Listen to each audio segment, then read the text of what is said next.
Hello, everyone, and welcome to the Scoops VFLW Game Changers Show. I'm your host, Scoops, the sole admin of Scoops. Now, what a round of VFLW footy it was, everyone. What a round. We had really, really tight contests. We had blowouts, which happened to be a side that hadn't won a game, won by around 70 points. But they had a lot of AFLW players and some of the team's best of the AFLW side from Melbourne playing for Casey on the weekend. Regardless, though, congratulations to Casey for having their first win of the season. The upset of the season has essentially happened, but was it really so upsetting? Geelong defeated the Western Bulldogs by 3 goals. Now, I'm going to say it right now if I forget later. Full credit to Geelong. They absolutely played well. They played well 2 weeks in a row right now. But on Scoops Goes Bang, the Western Bulldogs are going to be right in front of the firing line because a reality check happened for the Western Bulldogs, and I'm going to give them more of a reality check on top of what Geelong gave them. I'm going to give them a reality check also. In particular, I'm just going to say I told you so with the Western Bulldogs. Now, they're going to heavily feature on Scoops Goes Bang. In fact, it is only going to be about them. That's how explosive it is going to be. One of the most explosive ever on this show. In fact, it probably would be arguably definitely the most explosive ever on this program on the VFLW Game Changers show. I'm also going to go through my team of the week, a really heavily debated team of the week. It was really hard to pick a team this week. I had probably about 5 players I wanted to name, and basically everyone on the emergency list is those players that unfortunately I couldn't pick, that I really, really wanted to include. And obviously we'll review the rounds that's got an upcoming. And I want to go through the ladder, some key players I want to continue to bring up that deserve an AFLW opportunity. Players that are at the top of the league ladder and everything like that in terms of goals and everything like that. So we shall start off with this. If you know any VFLW players and you want to see them on the podcast in a Goal King Challenge and or interview, or any AFLW players or any other state league players, and you'd like to see them on the channel in a Goal King Challenge and or interview, please do send me a message or try and get something sorted. Now, coming up in the matter of the next few days, I done a Goal King Challenge most recently with Collingwood VFLW young star Bella Clark. Now, Bella had a terrific game on the weekend. She had 23 disposals and probably the best game of her career, back-to-back weeks as well. So that's credit for Bella's hard work. And after that massive collision she had last week against Port Melbourne with Courtney Bromwich, that's when the Goal King Challenge was filmed. But it's a different kind of Goal King Challenge compared to normal. Normally we do the 2 rounds and trick shots, but this one was like a speed round Goal King Challenge. So look forward to that. And what that means, you'll have to wait for that video to be out, most likely in the next few days as of you watching this right now. All right. So that is the next guest on the podcast with Bella Clark in a Goal King Challenge, speed round Goal King Challenge, a solo round. You'll find that out in more details in that video when I detail it in that video for you all. But if you want to be a part of the videos, being a co-host on this show, please send me a message on Instagram, AFLinfo Live, and we'll try and get something sorted on Insta. I'll put my page name on the screen for you there, AFLinfo Live. You can pause it now if you want to keep reading it. And send me a message on there. I greatly appreciate it. All right. It is now time for that world famous segment, Scoops Goes Bang Boom. Now, as I said off the top, credit to Geelong. They absolutely deserve that win, and I won't gloss over it. They were fantastic. They've won 2 games in a row, and that's great for them. But this is not about them. I'll mention them more again in the review. This is solely on the Western Bulldogs from their performance on the weekend, their performance as a whole, the club themselves, and the disconnect between that club at the moment, in particular in this team. So, first of all, Geelong, losing to Geelong in the VFLW with the amount of local talent they've got playing is unacceptable and getting convincingly beaten. The Western Bulldogs yesterday made Geelong look like a top 4 side. Geelong is probably the worst side in the comp. You made them look like the top team. That's how bad the Western Bulldogs were yesterday, and this entire season. Now, let me talk to you. So, Western Bulldogs. There's a lot of problem. There needs to be a lot of team and coaching changes needed going into. Really, they should be changing it now. But there's one thing I want to say, okay? When you have all these AFLW players in, right, getting tainted victories. So, for example, the Bulldogs, for the most part of this year, up until the last few weeks, essentially have played AFLW players in large chunk and even as low as maybe 2 to 4. So still a decent amount, right? And some of them are very good players, and some of them are top 10 draft picks like Elaine Grigg or Christy Lee or Weston Turner, who have played a fair few games. Jess Fitzgerald, a really good midfielder of the Bulldogs, has played as well. And there's been plenty more that have ventured their way through the team in the VFLW that are AFLW listed players. Now, they're allowed to play them. That's fine. But you want to be known as a good side, and you want to have a great connection with your VFLW players that are playing in the league that they're meant to be playing in. Now, Western Bulldogs, just remember, they made the grand final in the VFLW season last year. But there is a good reason why they did, and there's a good reason why they haven't. Now, in the preseason ladder predictions, I said they will not make finals, and they won't. There's 4 rounds to go. They are out of the 8 by like 6 points, and irrespective of if they can mathematically make it, they're not going to make it. I'm telling you right now, they're not making it. They got North Melbourne and Port Melbourne in 2 of their next 4 games. So, and then they got Essendon in the last round as well, and there's another one in between all that, which is Carlton, which they might win, might. But if you're losing to Geelong, you're probably not winning against anyone else. Now, here's the thing, okay? So, from the player side of things, they made the grand final last year, but a lot of it was off the back of the names I'm about to mention. Now, sure, there is some that are still there. They were a key part into their success last year into making the grand final. But the criticism isn't on the players more so than the coaching group and people at that club off the field. Okay? So, first of all, you want to tell me how there's no disconnect. Now, good players leave all the time. That just happens, right? So, these are some of the players the Bulldogs VFLW side lost. So, and you want to tell me how there's no disconnect? And I know for a fact there is. Speaking to people over time, I know there is. So don't tell me there's not. Because these people were involved. Now, you lost your skipper in Dom Carbone. You lost your skipper.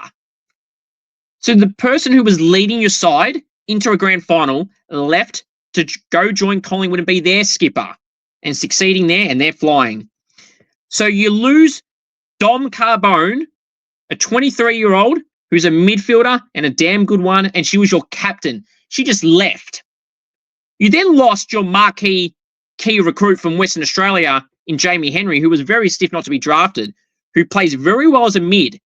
She started playing as a midfielder for the Western Bulldogs VFLW side and was doing well. Her best game for your club, the Western Bulldogs, the next week, she got shifted into the back line. A inside mid put as a key defender. This is just credit to Jamie for the great work she put in because she went as a key defender and she did pretty well for herself. Then randomly, in what was her best game as a key defender, she got dropped for the week after that, which was like 2 rounds before finals. And then when they made the grand final, was never put back in again. Yet you could argue she should have been in over XYZ. She was dropped. She was their marquee recruit. Dropped and never to be seen. Now, she left and has gone back home to Perth and played for the Swan Districts. And guess what? She's dominating in the midfield. Wow. What's amazing is when you play players in the positions they play, they will successfully succeed in that position. And credit to Jamie, like I said, she plays the backman and was still killing it. But her main position was the midfield. And now she's dominating in the midfield for Swan Districts and being one of the Swan Districts' best player this year in the VFLW competition. But that's not all. If you thought that wasn't enough, well, there's more. Then Sarah Skinner, who's an ex-Swans AFLW player, was a gun mid as well. She just moved to Tassie and is playing in the Tassie leagues now. You've got to start questioning why their best players are leaving. Dom was their captain. Jamie was their marquee recruit. Sarah Skinner was their ex-AFLW top name player. Courtney Ugle was one of the most consistent halfback flankers in the competition last year for the Bulldogs. She's left and gone to North Melbourne. Mia Clifford was an experienced forward and did pretty well for herself last year as well. She just randomly left and went to North Melbourne and has played on the weekend. And Talia Pulcino was a regular in that side as a small forward, was in and out towards the back end of the season. Don't know why she was taken out when she should have been in. She was a regular before that and then was just magically taken out and then put back in late in the season through an injury. So they had no choice. So you lose all those players, and then there's more. But they're the ones that come to mind, and they're the main ones, okay? They lost Dom Carbone, their captain, their marquee recruit in Jamie Henry. They lost their main ex-AFLW player in Sarah Skinner to Tassie. They lost Courtney Ugle and Mia Clifford, two of their experienced players playing off the halfback and up forward to North Melbourne, the reigning premiers. And Talia Pulcino's not even playing VFLW right now, who was a regular and a pretty consistent, good, small forward. So you lose all of them and you gain essentially no one. That's on the club, not the individuals. Then this, okay? Then you want to flood the team with AFLW players. And let's be real, you didn't even win all those games with AFLW players in it. That probably just shows you that the downfall that I said pre-season was not just an opinion, it was a fact, and it was a reality, and it was coming. And I predicted this from a mile away, okay? You had that happen, right? So you don't even have a 100% strike rate. While, yes, it's allowed to play AFLW players in the VFLW competition, but it's unfair. How do you think your VFLW listed players feel that, you know, they're getting shafted for AFLW players when they signed in this competition and for that club to play every week? If they're good enough, which a lot of them were, and they were delegated to playing local footy in the first half of this season, okay? And some of those were players that were playing in the premiership side, or sorry, not the premiership side, the grand final side last year. I could name you a fair few. There was a game where Jamie Tabb, who was their fill-in captain on the weekend, who did not play at the start of the year because of this. Like Marley McLeod, who was their best forward last year, didn't play much at the start of the season and only came in once, I think, as a late change because of all these AFLW players. Like, how do you think those two in particular feel? They're in and out of the side for the first half of the season because the AFLW players were playing and they're not getting treated fairly. And all the players that left weren't treated fairly either. So why do you think they all left? And then to top it all off, I did predict this every week. The weeks you go into the games without AFLW players playing it, you're 0-3, including the embarrassing loss to a local Geelong team on the weekend by 3 goals, who have only one ex-AFLW player in Jemima Woods, who's a star, and a big-name VFLW player who came across from Carlton and is now their skipper, Mel Staunton, who is a good mid-forward. And the rest of the Geelong side, rest of them, are young, inexperienced players, okay? And you lost to them. So you've got a win-loss record of 0-3 against sides without your AFLW players. The downfall has been happening, ladies and gentlemen. That's not on the players. That's on the coaching staff, the recruitment staff, the club as a whole. The disconnect. Now, they made a grand final last year, but the disconnect was there in that season, in the back half of the season. I would know. I was there a lot. I know. I saw it all. You know, maybe that's why some of these players left. Are you starting to think why? What does your captain leave? What does your marquee recruit leave? What does your top mid go back home to Tassie? Why does one of your regular small forwards not want to play at all anymore? Why do two of your most experienced players leave to go to the reigning premiers? Think why that happens. That doesn't just magically happen because they're just thought, yeah, screw it, I'm changing. No, there's always reasons behind those moves. And I know for a fact that some of them, if not all of them, left because of how they were treated or how others were treated, and they didn't like it. So that starts from the top, okay? That starts from the top. I've been hearing of frustration within that team, disconnection, and it makes you wonder why all those players left after you just made a grand final. You had a great team, and they all want to leave.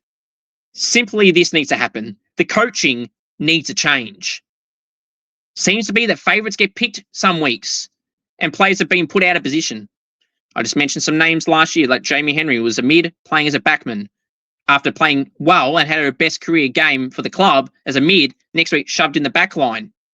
Then her last game for the club as a key defender was her best game as a key defender. And then she was dropped for it.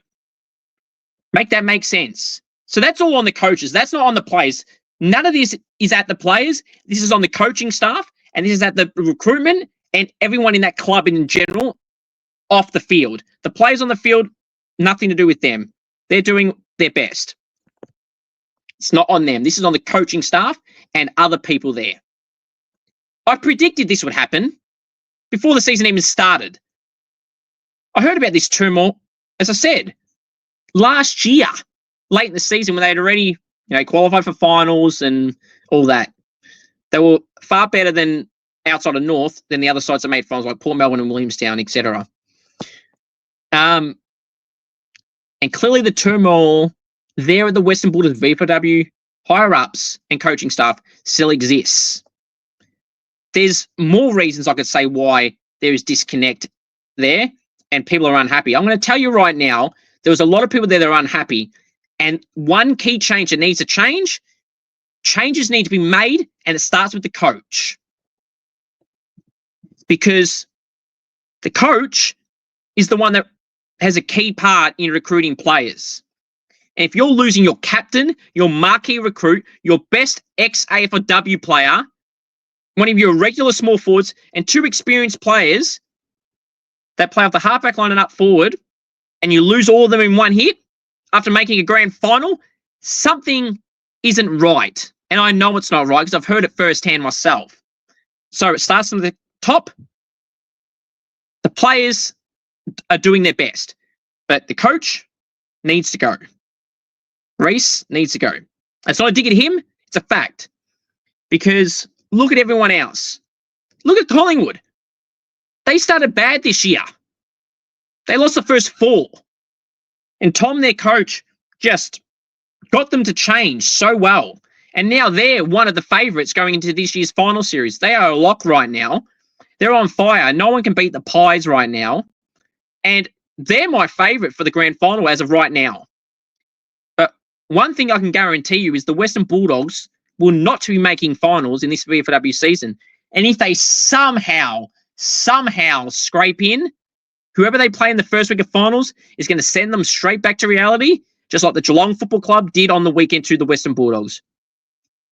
Mic drop. Hope you guys and girls enjoyed that edition of the world-famous segment, Scoops Goes Bang. All right.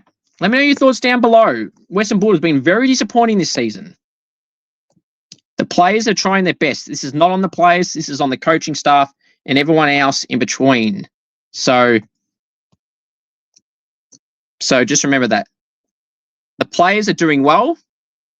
The coaching staff needs to change now in that VFLW coaching crew. That needs to change. List management, everything like that, that needs to change. The players are fine.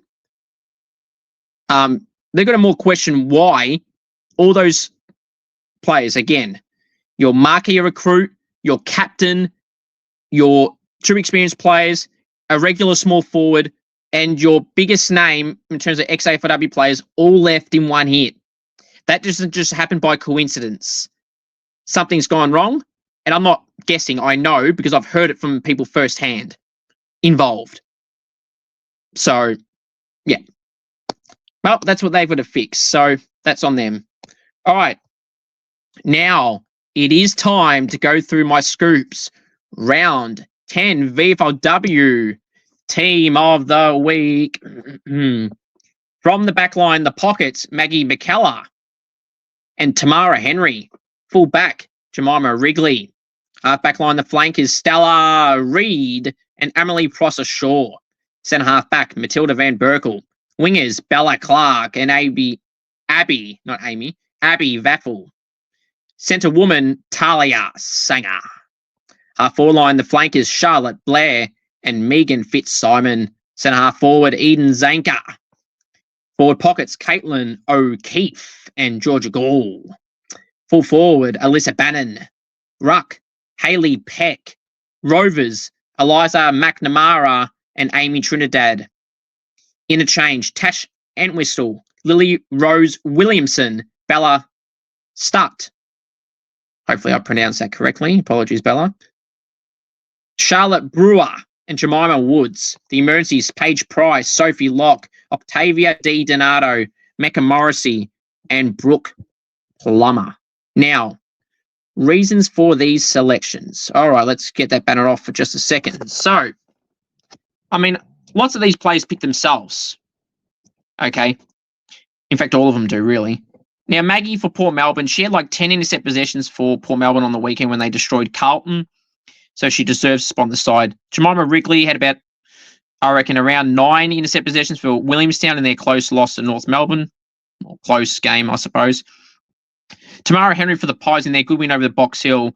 Had 21 disposals and had like 6 or 8 intercepts. So deserved a spot. Now, Stella Reid had a stellar performance yet again, did Stella Reid. Should be on an AFLW list again. She had 21 touches as well, or 22, sorry. And had like 8 intercept possessions and deserves a spot. Emily Prosser-Shaw, she had about 14 disposals, had like 6 or 8 intercept possessions. She was really good. I watched that game between Boxing and Collingwood in full. Another thing, the fixtures just stopped clashing games all at once. All games were between 10 a.m. and 1 p.m. on Saturday. That's not fair for people that want to watch more than one game. So I had to chop and change between games just to keep up with most as best I can. Matilda Van Berkel, now she went up forward in the last quarter, kicked a goal and had an opportunity to kick a second. But she had a good game in the back line prior to that last quarter. Had like 16 touches. She's a star. She is one I'm going to keep advocating to be on an AFLW list, Matilda Van Berkel.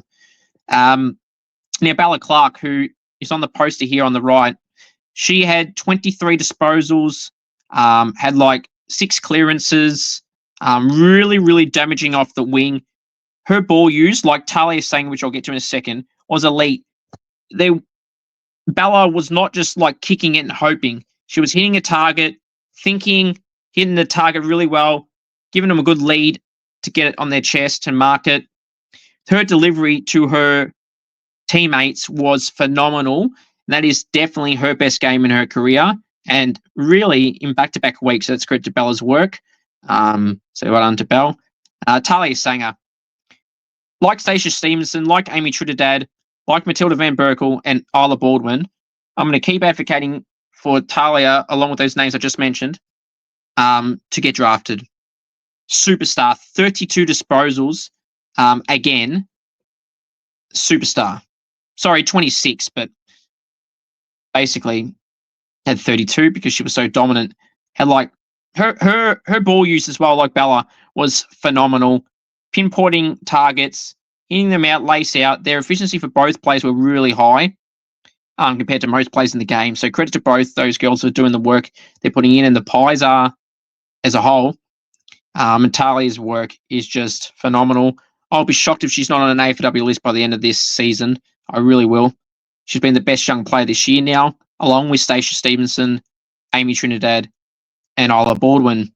And Matilda Van Berkel is pushing for a spot on an AFLW list. Same with Bella Clark, really. Abby Vaffel, a kick to goal, 28 disposals. Normally plays main mid. It didn't have a clearance, which I found a bit surprising, but her efficiency was solid as well. She's played really well, Abby. Back-to-back weeks for her of having good games as well in both Geelong victories. She was phenomenal.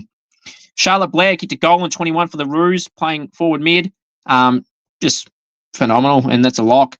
Now, the influx of Melbourne AFLW players are on show here. Eden Zanker up forward, 2 goals, 17 disposals, deserved it. Megan Fitzsimon in the midfield, 1 goal, 21 disposals, about 8 clearances, was it a lock. Caitlin O'Keefe kicked 4 goals for Port Melbourne. She was fantastic.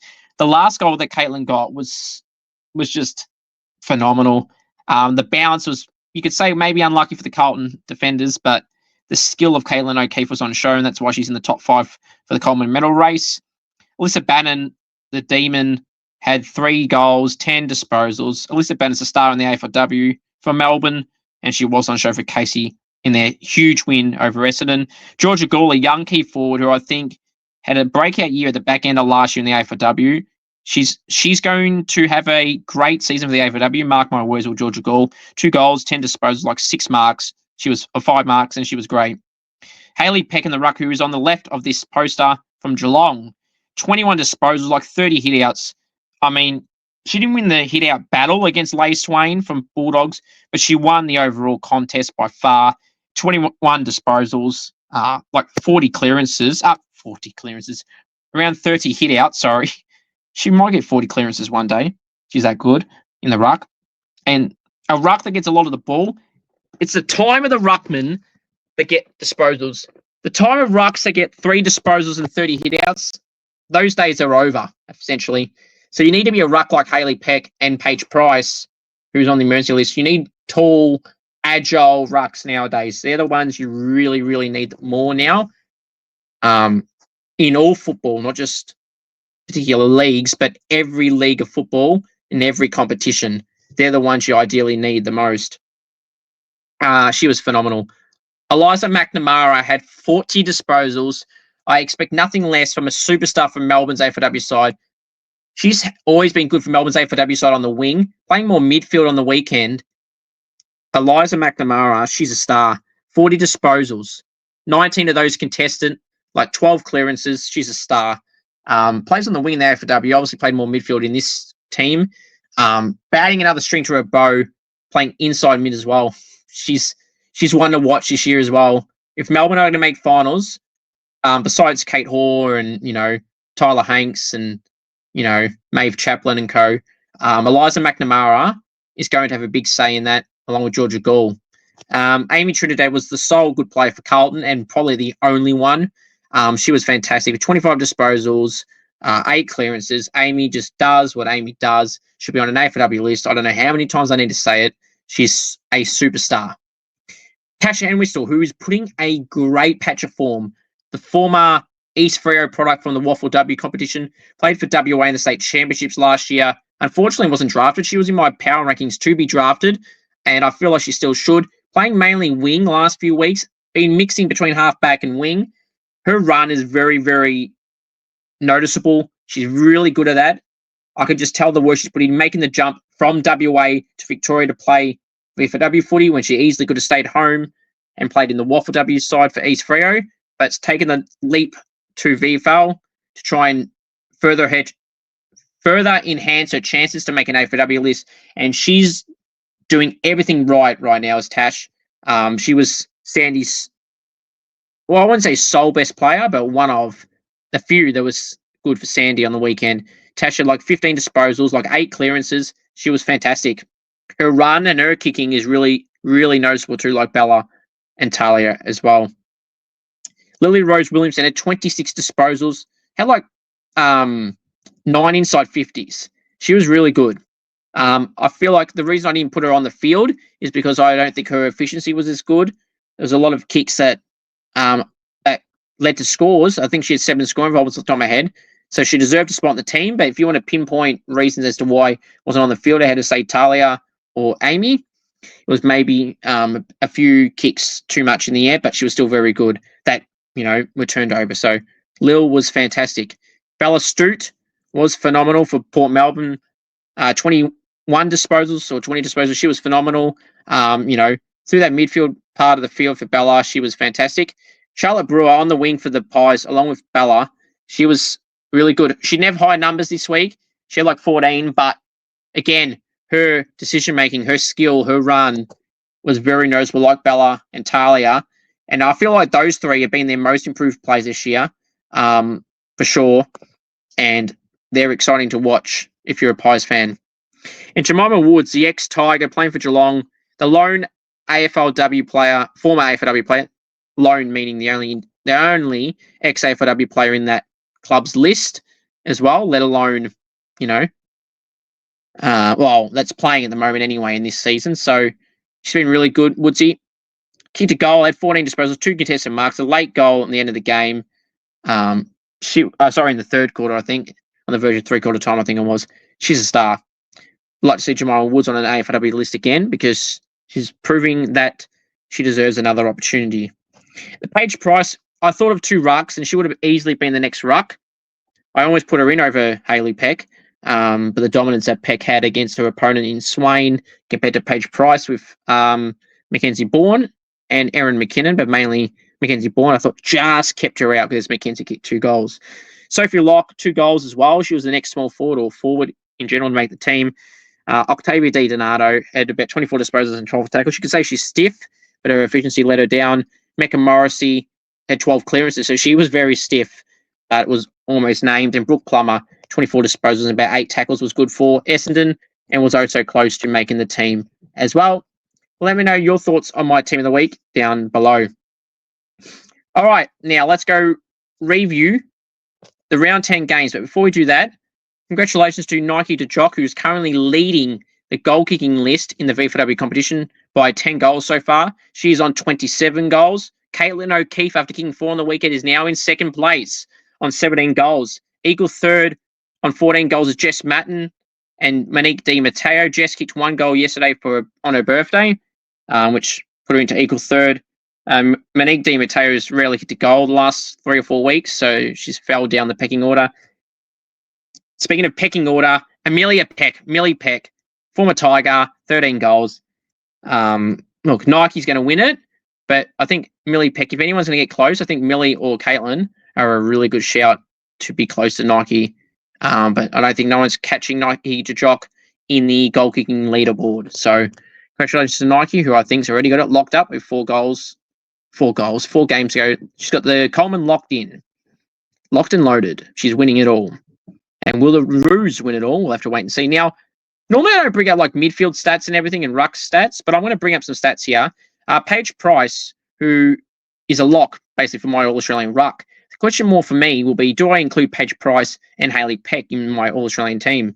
The next 4 weeks will determine that. Paige Price has averaged 31.2 hit-outs and averaged about 15 disposals this season. And same for Hayley Peck. She's averaged about 15 disposals as well, but averaging 21.1 hit-outs. Now, she didn't have a hit-out in the first game, which I found that a bit surprising. Maybe she didn't play in the ruck, but clearly didn't, because she would have hit-outs, and she's had every other week. So that's a bit of a unfair advantage for her, but she's dominated in the ruck. Simone was the ruck for Geelong in round 1. That's why Hayley wasn't rucking. So as the main ruck at least. So that makes sense. So she's probably averaging around 30 as well. So it's really hard to pick. So yeah, it's an interesting one, that's for sure. But yeah, she's doing well in the ruck. And for the midfielders, Ange Gokus is averaging the most disposals with 25.5 disposals. Amy Trinidad with 21.4. Maddie DeCosmo, 21.3. Octavia Di Donato, 20.5. Abby Vaffel, 20.1. And Talia Sanger, averaging 21.3. So realistically, I think some of these players have played one less than the other. So Ange Gokus is averaging the most. I mean, the stats are just showing that what I say about Amy Trinidad and Talia Sanger. And Stacia Stevens has played a bit of a mid-forward role. So she's averaging about 18 disposals. So, you know, that would be a much higher if she played more permanent mid. And she's had games where she's been more forward than more forward than mid.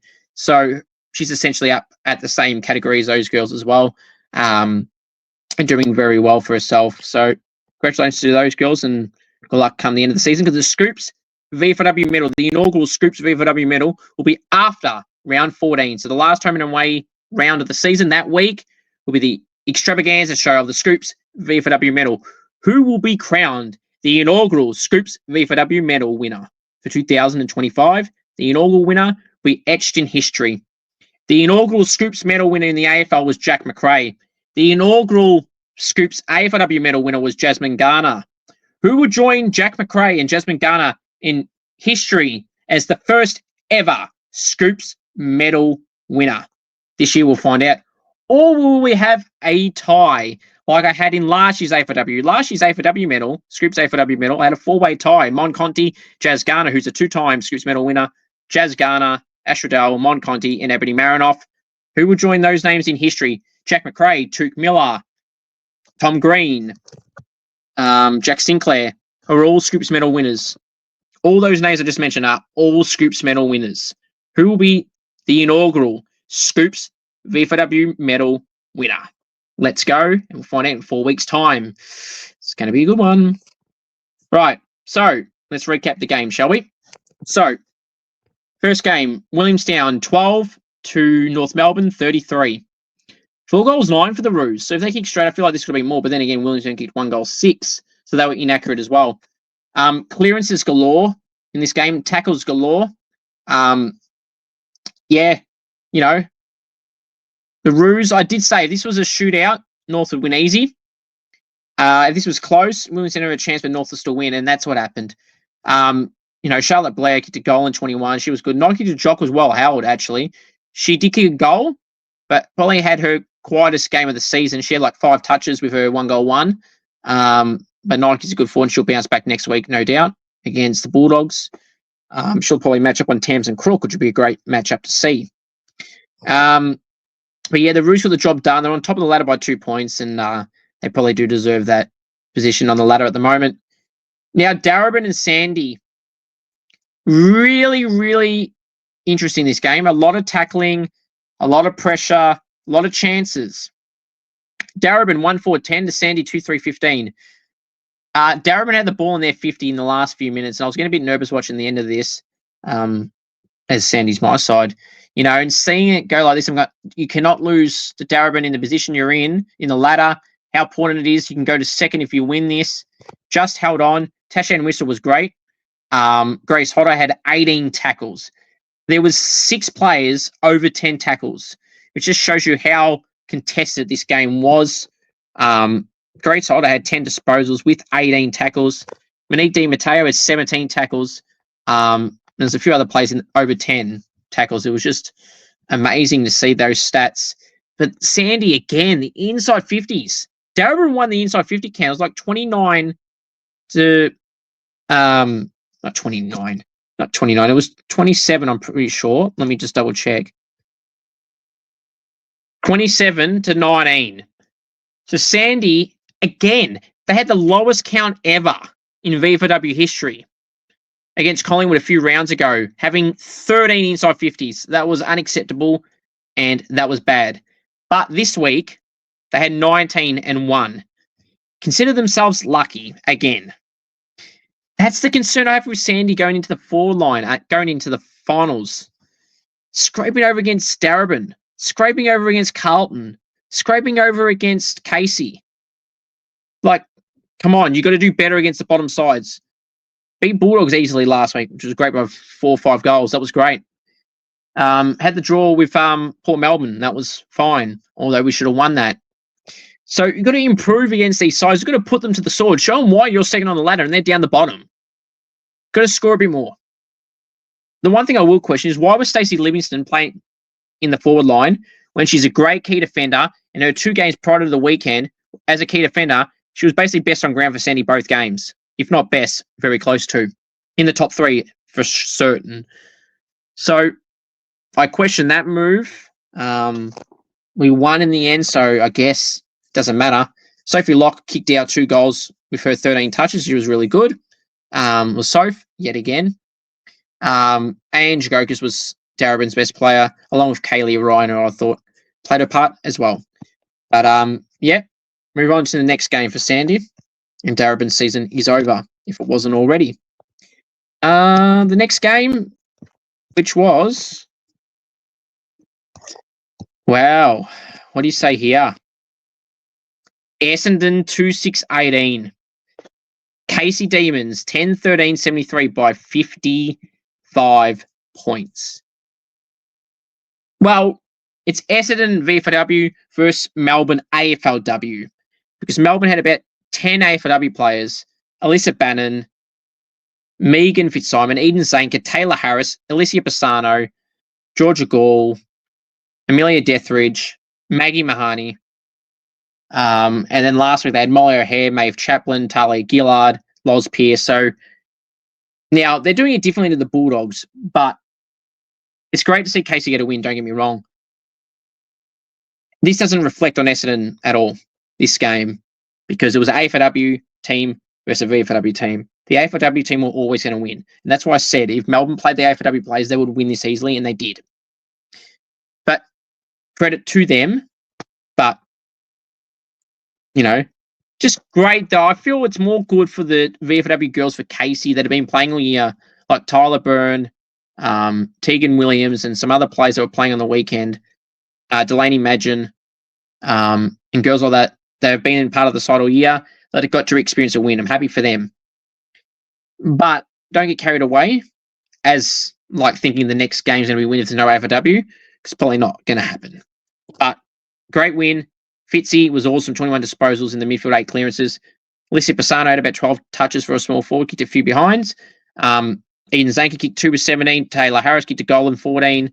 Alyssa Bannon kicked 3 with 10 disposals. So all the AFLW players that were there performed well. Maggie Mahoney had 16 disposals. I thought she played really well. That's her first game at that level before as well. She was really good. For Essendon, Brooke Plummer was their major good player, and Layla Prince up in the ruck. So no Abby McDonald, again missing with concussion. Hopefully Abby is all good. But she played that Collingwood game and I didn't see her get concussed. And she was on in the last 2 minutes. So hopefully Abby is all good and back this week for the Bombers. Don't know if she's got a history of concussion, Abby McDonald, the former Cat, AFLW player. She's having a great year and the Bombers do miss her in that midfield clearly and need her back with her partner in crime in Brooke Plummer, who also was with Abby at Geelong AFLW last year. Right, so the next game to go through is Box Hill 3-5-23 to Collingwood 4-10-34.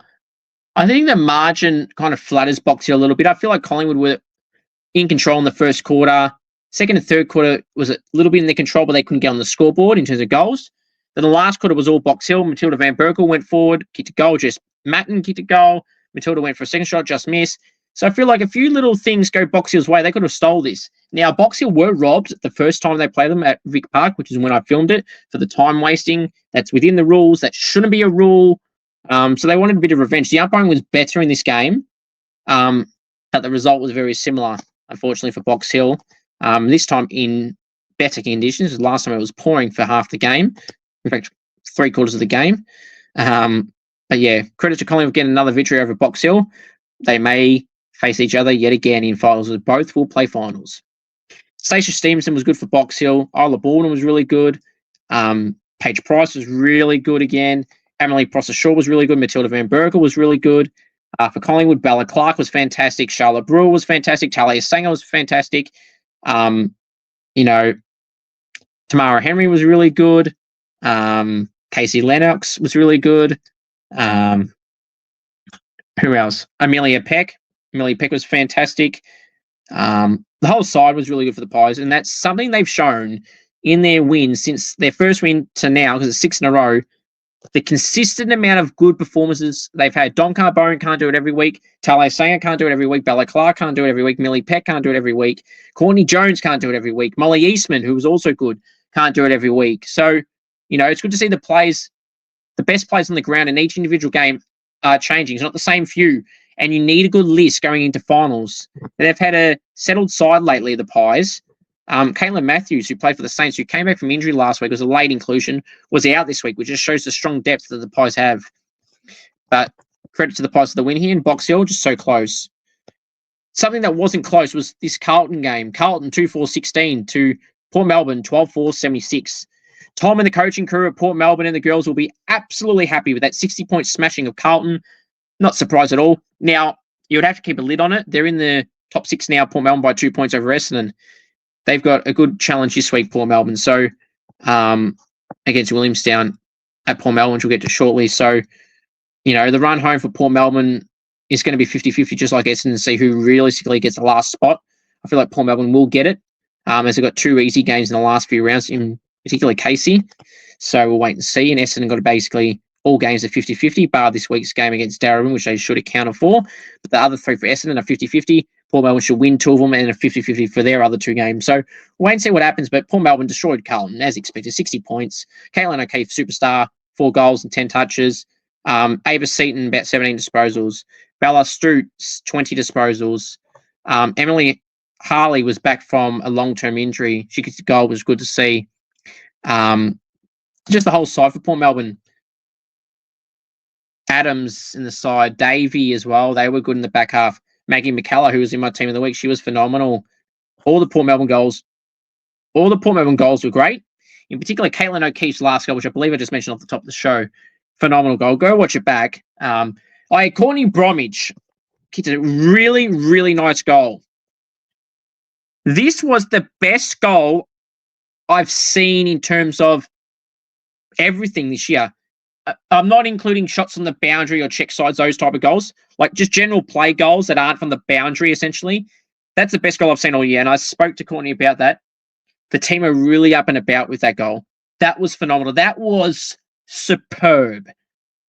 35 out, get around one, twist, turn, one step, bang, snap 35 metres out on the slight angle on the right-hand side, well over the goals at Icon Park. It hit the netting. It would have gone well over in 5-10 rows back. Courtney with the helmet, that was a great goal from Courtney Bromwich, who had that sickening collision with Bella Clark last week, which I'm glad both Belle and Courtney were okay, because both played phenomenal this week as well, and last week. So it was great to see Courtney play this week along with Bella as well. But Courtney's goal was one of the best goals I've seen this year in the VFLW competition. Credit to Courtney for that goal. That was absolutely phenomenal. Now, the last game to go through was Geelong 8-9-57. Yes, Geelong actually scored 57. Western Bulldogs 5-4-34. Now, I've already ripped into the Bulldogs coaching staff and higher ups, and rightfully so. They deserve it. When you to lose all those players and everything I mentioned before, go watch it back at the start if you haven't seen it. Highly recommend it. So, individual performances for the Bulldogs, I thought were all right. Zara Hamilton played a part, I guess, as well. And Bree McFarlane kicked 3 goals. So, we'll give her credit. But the rest of the credit now is going to be on Geelong. Mel Staunton, I mentioned the last few weeks that, she's a leader. She needs to step it up a little bit. She was going fine, but it's the captain that needs to do a bit more. And she's delivered, and I'm happy for Mel. I've had Mel on the podcast before. She's a nice person. It's great to see her get reward and lead the side to 2 victories in a row these last 2 weeks. Playing mainly forward on the weekend, kicked 2 goals with 14 disposals. So her game was phenomenal. She hit the goal on the siren. It was great to see the players get around their skipper on the siren after they beat the Western Bulldogs by 21 points. 23 points, sorry. So essentially 4 goals, not 3 goals, like I said earlier. So, credit to Geelong. Hayley Peck in the ruck was phenomenal, dominated Swain in the ruck. Abby Vaffel through the midfield. Mecca Morrissey did Faith, really good player. She was really, really good in the midfield. In the back line was Faith. Credit to her work there. She was phenomenal, as was the whole side, really. From start to finish, they were phenomenal. They were on song. The little opportunity the Bulldogs thought they were coming back, they didn't. And, they were good. Geelong, credit to them. They deserve it. I'll give them credit when they need it. And they absolutely deserved it and warranted the credit this week. Will they back it up and go 3 in a row? Well, time will tell. They're playing Casey this week. And if Casey don't have their FLW players, who will know? But if they have their FLW players, Melbourne, Casey, and Geelong don't have any, as they haven't had all year, then, well, yeah, it might be bad. But we'll wait and see. So that was reviewing around 10 games. I've got to put the banner up again. Let's now preview the round 11 games to wrap us up this evening. So the first game, Friday night, finally a Friday night game at Whitten Oval. It's the Bulldogs and North Melbourne, 7:35 p.m. Victorian time. I'll be tipping the Roos in this one by 40 points. North will absolutely take advantage of the side that is underperforming at the moment in the Bulldogs. Saturday, 10:05 a.m. at Vic Park. It's Collingwood hosting Carlton. I'll be tipping the Pies in this one by 50 points. They will do a number on Carlton, like North will on Bulldogs. Now, this is probably the best game of the round, or one of 2 massive games for this round in particular. Last week had some good games. These 2 will be the next good ones. This next game that I'm about to mention, the last one, Port Melbourne and Williamstown, 10:05 a.m. at ETU Stadium in Port Melbourne, Saturday. Ooh, I'm going to go Port Melbourne in a close one by 5 points. Both these sides like being a contested side. The scores are generally not as high scoring because the way that both sides play, the attacking defensive structure. But a lot of these sides, both these 2 sides are fantastic sides, fantastic clubs that will do very well this year and have done very well this year. I'm going Port Melbourne by 5 points. Hopefully Lauren Caruso, their skipper, is back in about 4 weeks' time. And same for the Williamstown skipper, in Eliza Stafford. Sorry. She's out for another 4 weeks, I think, with a knee injury. So they have both their skippers back. Full strength Williamstown and a full strength Port Melbourne. Watch out competition. Casey, Geelong, Sunday, 11:05 a.m. at Casey Fields. Simple as this. If there's no AFLW players, I'm tipping Geelong. If there's any AFLW players for Casey, even if it's only 4, I'll be tipping Casey. So when we said the team lineups Friday, that's how you'll know my answer. So Geelong for now. But if there's AFLW players in, it'll be Casey. Sunday. So that was Sunday. Finally, we had 2 Saturdays, a Friday night, and 3 Sundays. So that was Sunday, 11:05 a.m. at Casey Fields. This was Casey in Geelong, by the way. Sunday, 11:05 a.m. at Windy Hill. It's Essendon hosting Darebin.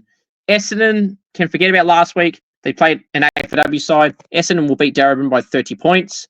And the last game, which will be a thriller, at Box Hill City Oval on Sunday, 11:35 a.m. Victorian time, it's Box Hill hosting Sandy. I'll be tipping Box Hill in this one by 20 points. Sandy, this is the game. You need to step up and prove why you're second on the ladder.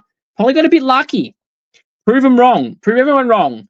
Prove why you belong in the top 2 and get the win. It'd be great to see, but Box Hill are going to be hard to beat at home and anywhere for that matter. Box Hill by 20 points for me. I feel like, unfortunately, this is the way that game is going to trend, but hopefully I'm wrong. I want to wrap it up with this. If you know any VFLW players, AFLW players, or any other, I'll start again. If you know any VFLW players, any State League players, or any AFLW players, and you would like to send them on the podcast in a Goal King Challenge and or interview, please do send me a message or try and get something sorted. Now, if you're a VFLW player watching this, or AFLW player or State League player, and you would like to be part of the inaugural Scoops VFLW medal show, I would love to have you on that show. It's in about 4 weeks' time. Early in the week, we'll lock the date and time in when it's closer, because it's going to be a vote count night and you don't want to miss it. And if you've ever seen any of my Scoops medal videos before in the past, my AFLW one, my AFL one, it is absolutely an episode and a show you do not want to miss. Thank you all. Good luck to everyone's teams this week. Hopefully your team wins, but in particular, mine. Go Sandy.